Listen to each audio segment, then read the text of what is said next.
Resilience consists of three layers. The tax collecting layer that runs integrated with a person's financial applications.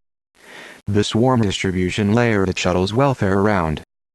And the incentive layer that makes it possible to run a decentralized welfare. The tax collecting layer connects your financial network to the resilience network. It is very simple.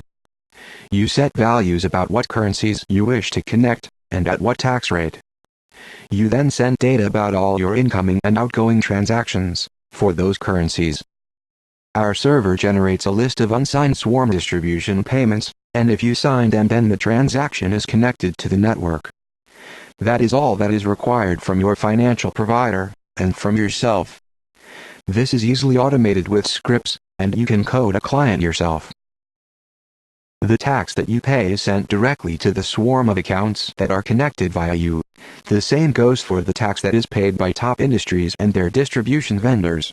That tax is paid out to the swarm of consumers that the industry provides for. The algorithm is rather simple. Remember how we just went through how you connected a transaction to the network? That transaction created a pathway for swarm distribution. The account that paid that transaction to you will receive swarm distribution via that pathway. This scales up to the sum of all transactions that you have connected to the network. Are you beginning to see the fractal-like structure of this system? You yourself will receive swarm distribution via all your outgoing transactions, if they too have been taxed for and connected to the network. I know these patterns are new to you, and I will make another video where I go through them in more detail. But if you can get a sense of the algorithm, then this is how the tax that was collected is paid out. The server generates a list of payments, and you sign them, and the tax becomes dividends. The incentive layer creates a feedback loop that you would need to study in order to understand.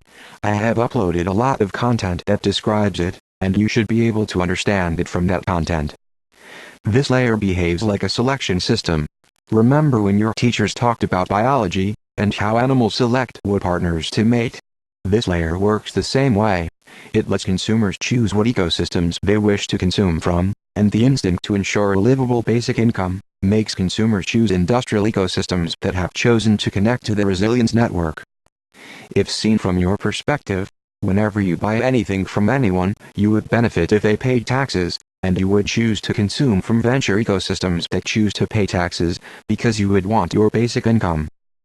As long as there are people who want to run businesses that provide for the whole crowd, sort of like socialism, and ethic, then those people will get a huge advantage from the ability to connect to our system. These are the three layers of resilience.